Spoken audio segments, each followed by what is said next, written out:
Hi, it's Dee Dee from Positive Bell here. I hope you are has had a magical day today. This weekend has been turbulent and very distressing for me. And I'm talking about Whitney Houston. Um,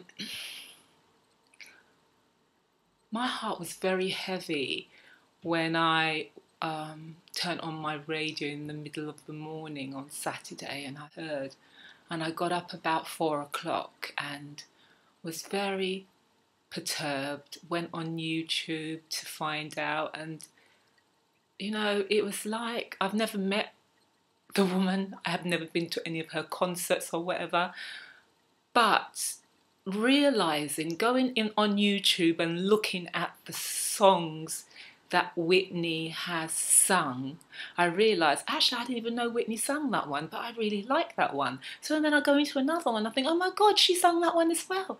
And realise how talented and how beautiful Whitney Houston was and still is. But I was devastated because Whitney Houston was 48 years old. That's such a young age.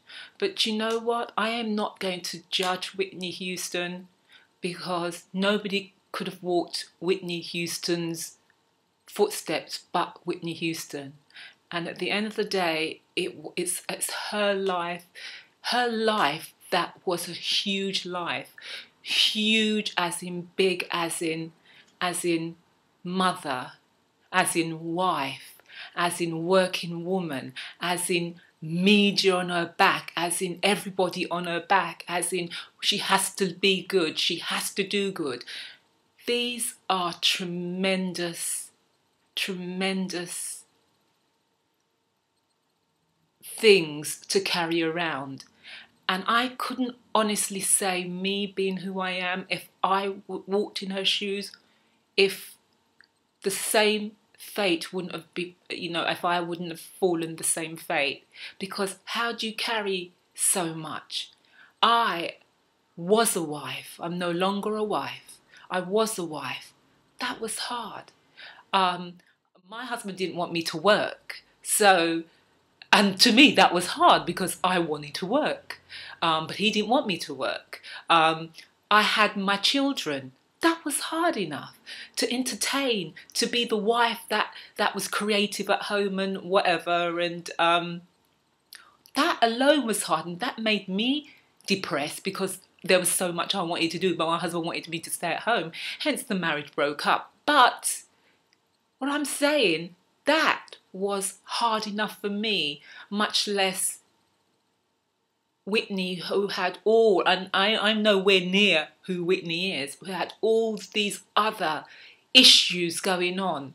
And at the end of the day, from what I mean, that it possibly could be a concoction, not something that she took on purpose. It's just that if she wasn't feeling very well and she's taken one medication, and then you go, and you go and have a drink, and then you take 4 hours later or 5 hours, you take another medication, and it might have been the medication mixed up, whatever.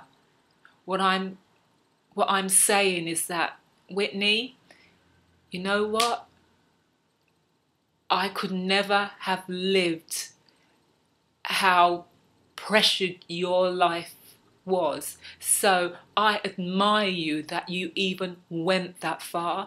I admire you of all the things and the tribulations that you went through. You as a strong woman to have gone through all what you have gone through. And now you're up there with God and you are testifying to what your tribulations was and talking. But you know what?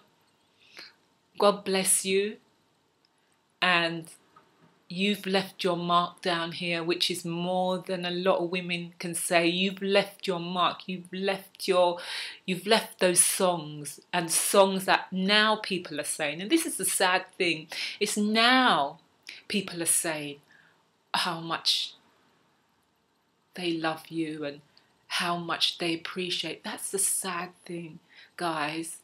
We mustn't leave it until the funeral to tell people how we feel about them. It's very important to tell people right now, right today, how you feel about them. For we don't know what holds tomorrow.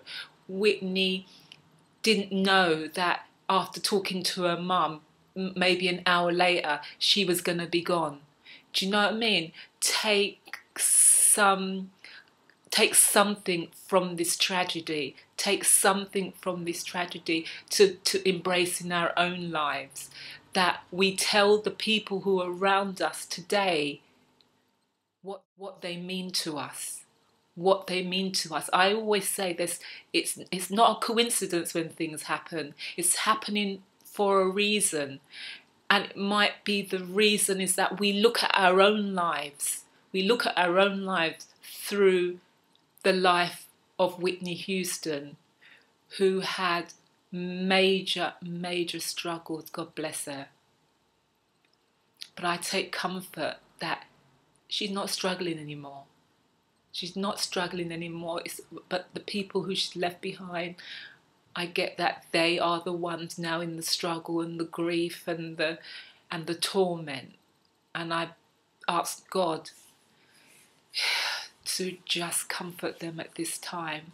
I tell you, when at the morning, my son came in, and he was on his way to work, and he said something very simple to me, and I burst into tears like it was a sister, it was my best friend had died. I was very emotional, very choked, and in fact I'm only slowly of it now.